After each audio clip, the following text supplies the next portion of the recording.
भवति भारत अभ्युत्थानम् अधर्मस्य तदात्मानं सृजाम्यहम्।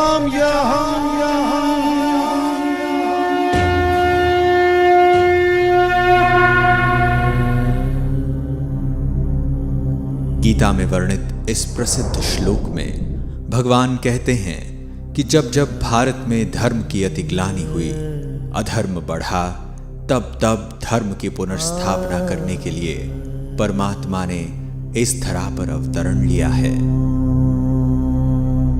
आज अधर्म अपनी चरम सीमा पर पहुंच गया है और पाप का घड़ा भर चुका है, और यह कहना बिल्कुल भी अतिशयोक्ति नहीं होगी कि वर्तमान समय हम घोर कलयुग से गुजर रहे हैं, जहां एक ओर विज्ञान, तकनीक और भौतिक साधनों की अति हो रही है, वहीं दूसरी ओर जनसंख्या, प्रदूषण, हिंसा, दुख और अशांति की भी अति हो रही है। मानव में निहित मनोविकार भी अपने चरम पर पहुंच चुके हैं। कहा भी जाता है कि अति के बाद अंत होता है। हम आज एक ऐसे ही युग परिवर्तन काल से गुजर रहे हैं जब हम एक महापरिवर्तन के साक्षी होने जा रहे हैं, और इस महापरिवर्तन की शुरुआत तब हुई जब स्वयं सर्वशक्तिवान परमात्मा परम धाम से इस साकार मनुष्य लोक में अवतरित हुए। हजारों वर्षों से मानव जिस ईश्वर को पुकार रहा था, जिसके एक दर्शन पाने के लिए अनेकों आत्मघाती प्रयास कर रहा था, वह हम सभी आत्माओं के प्यारे परमपिता सिंध के हैदराबाद में दादा लेखराज के तन में सन 1936 में अवतरित हुए। सर्वप्रथम उस त्रिकालदर्शी परमात्मा ने दादा को आने वाले महाविनाश का साक्षात्कार कराया। उन्हें प्रकृति के पांचों तत्वों का विकराल तांडव दिखाया। कहीं भूकंप, तो कहीं ज्वालामुखी, कहीं आग, तो कहीं पानी का सैलाब गांव के गांव निकल रहा है। कहीं बाढ़, तो कहीं समुद्र की उछालें ऐसी जैसे कि समूल पृथ्वी को ही काल के गर्त में समा दे।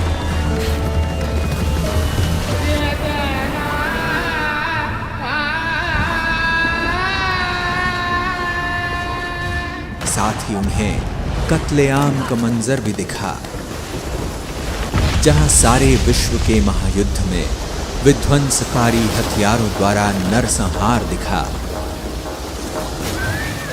तो भारत में गृह युद्ध द्वारा खून की नदियां बहती हुई दिखी। ऐसे महाप्रलयंकारी साक्षात्कार का अनुभव करके दादा को इस विनाशी दुनिया से वैराग्य आ गया।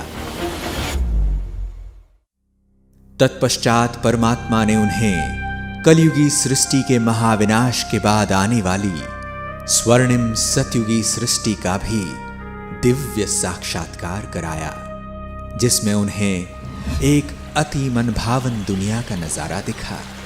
एक ऐसी दुनिया जहां चारों ओर सुख, शांति और पवित्रता थी।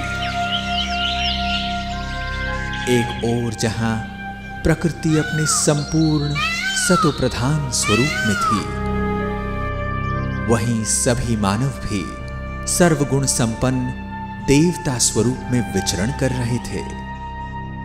सर्व प्राणियों में भी प्रेम और सद्भाव की भावना थी। उस दुनिया में श्री लक्ष्मी और श्री नारायण का राज्य था। उस सर्व सुख से संपन्न युग में एक राज्य, एक धर्म और एक भाषा होने के कारण हर कोई सुखी और समृद्ध था। इसके पश्चात निराकार परमात्मा ने दादा को ऐसी श्रेष्ठ दुनिया स्थापन करने के लिए निमित्त बनाया और उनका अलौकिक नाम दादा लेखराज से प्रजापिता ब्रह्मा रखा तथा नियमित रूप से उनके तन का आधार लेकर सत्य ज्ञान की धारा प्रवाहित करना प्रारंभ किया और ऐसे ही शुरुआत हुई ओम मंडली की। यहां आने वालों में अनेकों को दिव्य साक्षात्कार होने लगे और धीरे धीरे यह ओम मंडली पूरे हैदराबाद में विख्यात हो गई। इस पूरे संगठन ने 14 वर्षों तक गहन तपस्या की और 1950 में ओम मंडली पाकिस्तान से भारत में आबू पर्वत पर स्थानांतरित हुई तथा ओम मंडली नाम को परिवर्तन कर प्रजापिता ब्रह्मा कुमारी ईश्वरीय विश्वविद्यालय रखा गया। ज्ञान, योग, धारणा, सेवा द्वारा प्रभु प्यार में पल रही शिव शक्तियों ने धीरे धीरे भारत और विश्व में अलग अलग स्थानों पर सेवा शुरू की। सन 1969 में ब्रह्मा बाबा अपनी संपूर्ण अवस्था को प्राप्त कर अव्यक्त हो गए, परंतु परमात्मा द्वारा स्थापित किया गया यह अविनाशी यज्ञ आगे बढ़ता ही गया और आज सारे विश्व में फैल चुका है। 8 दशक पूर्व परमात्मा ने ब्रह्मा बाबा को भविष्य में होने वाले महापरिवर्तन के जो नजारे दिखाए थे वे आज हमें साक्षात देखने को मिल रहे हैं। आज हम बारूद के ढेर पर बैठे हैं। पूरी पृथ्वी को कई बार नष्ट कर दे इतने परमाणु हथियार आज हमारे पास हैं। 2 विश्व युद्ध तो हम देख चुके हैं और तीसरा विश्व युद्ध कितना विकराल हो सकता है उसका अनुमान हम लगा सकते हैं। वायुमंडल में हो रहे परिवर्तन भी हमारे सम्मुख हैं। ग्लोबल वार्मिंग आज पूरी दुनिया के लिए चिंता का विषय बन चुका है। अनेकों पीस कॉन्फ्रेंसेस और क्लाइमेट चेंज कॉन्फ्रेंसेस होने के बावजूद भी कोई भी इस विकट परिस्थिति को नियंत्रित नहीं कर पा रहा है। न चाहते हुए भी हम अपने विनाश का स्वयं ही आह्वान कर रहे हैं। समय बहुत तीव्र गति से आगे जा रहा है।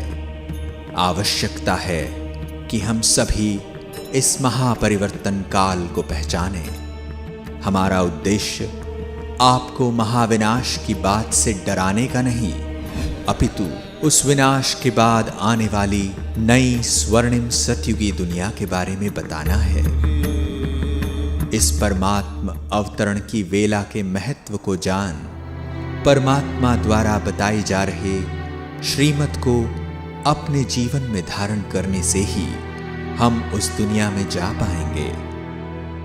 इस ईश्वरीय ज्ञान का लाभ विश्व की हर आत्मा ले सकती है, क्योंकि हम सभी आत्माएं उस परम पिता परमात्मा की संतान हैं और यह ईश्वरीय ज्ञान हमारा जन्म सिद्ध अधिकार है। याद रहे, अभी नहीं तो कभी नहीं। ओम शांति।